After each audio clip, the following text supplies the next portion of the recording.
Australian Grand Prix is just around the corner, and that not only means getting up early for European viewers, but also the resumption of the duel between the Red Bull drivers. Who will be the best at Albert Park, and will Red Bull Racing manage to win at a circuit where they've not had the greatest success over the years? But yeah, in the Australian Grand Prix since 1985, it's been on the official F1 calendar. For Grand Prix in the Southern Hemisphere, we can go back to 1928 when there was a race at Phillip Island. However, all those races up to 1984 were never part of the official calendar. That only happened in 85 with the arrival of Adelaide. From 85 to 95, F1 race there. Big names like Alain Prost, Nelson Piquet, Ayrton Senna and Nigel Mansell were on the honours list. Since 1996, however, it's moved to Albert Park. Surrounding it has been a circuit of over 5 kilometres. It has only got 14 corners since 2021 modifications, making it a lot faster than before. Despite the modifications, it's been historically difficult to overtake. Consequently, overtaking happens in the pit lane.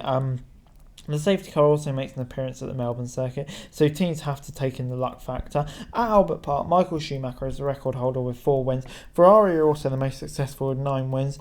Charles Leclerc won last year's edition. Of the current drivers on the grid, Lewis Hamilton is the only one with 2 wins behind his name. Besides Leclerc, Alonso and Bottas are the only other drivers with victories to their name. According to weather.com, there's actually a high chance of rain in Melbourne. Light afternoon rain on Friday potentially. A chance of rain 60%. Saturday and Sunday will be cloudy but most likely dry, and the rain is 24% on Saturday but only 6% for the race.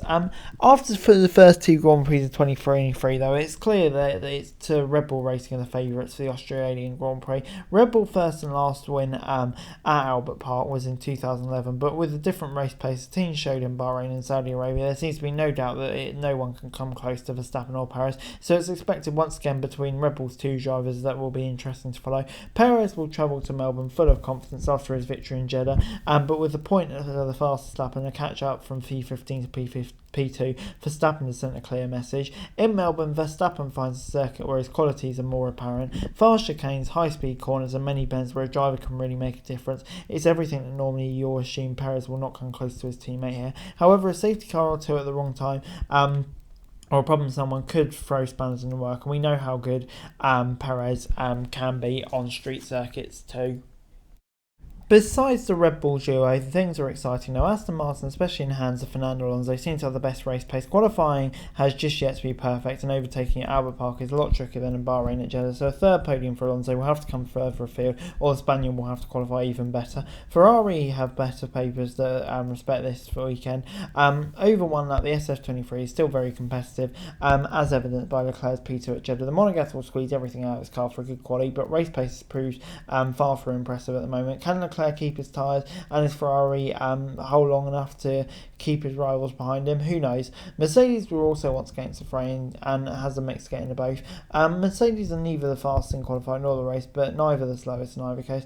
As a result, Russell and Hamilton are close behind in every race. If Russell and or Hamilton can qualify better, a good result in Australia is possible. Behind the top 4, Alpine are in no man's land, after which the rest of the teams are very close for the final points. Haas did score the point in Jeddah. Alfa Romeo and Williams did so in Bahrain. AlphaTauri and McLaren are furthest away in the points so far, although Oscar Piastri did make it to Q3 in Jeddah, and Yuki Tsunoda has twice finished narrowly outside the points in P11.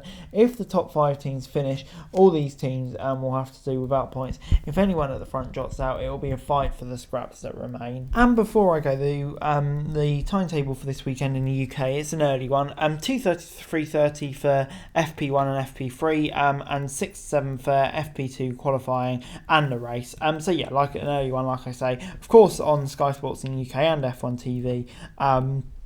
As well, depending on where you are, different broadcasters like that, and follow the race on our Instagram and Twitter accounts, which there will be links to below in the description. But yeah, moving on then to the press conferences on Friday, and yeah, it certainly was an interesting one, with talks of practice times being reduced, drivers seeming to back that, which is interesting, because yeah, I'd still like to see cars going around the track, even if it isn't meaningful, but there we go, differences of opinion, and yeah, been a few little rule changes. Teams can't stand up on the pit wall when their driver wins now, which is a bit of a shame.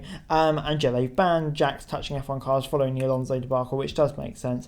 And yeah, grid box are being extended. So yeah, on the whole, decent changes. But moving on into the on-track action in FP1, guess who? It was Max Verstappen who was fastest for the Red Bull team. And yeah, Lewis Hamilton was in second, Sergio Perez was in third. So maybe some encouraging pace for Mercedes. But yeah, FP1, you can't read too much for it.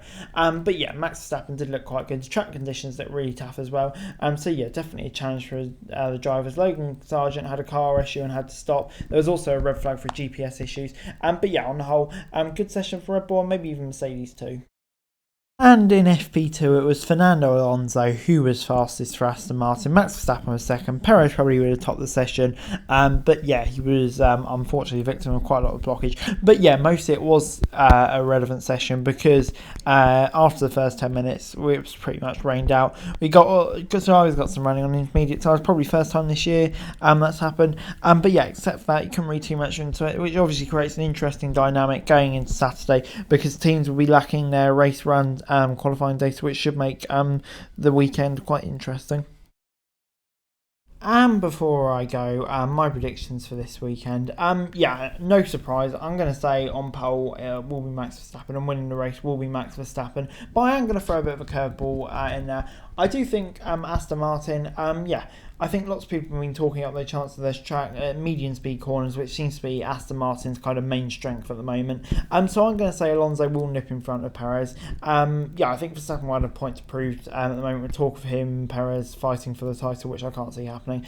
So yeah, I'm going to say Verstappen first, Alonso second. But anyway, guys, that's it for video. Thanks very much for watching. Remember to like, share, subscribe, any thoughts, comments on my phone show for daily F1 news, and subscribe to the channel. Have greatly appreciated. Thanks very much for watching. Peace.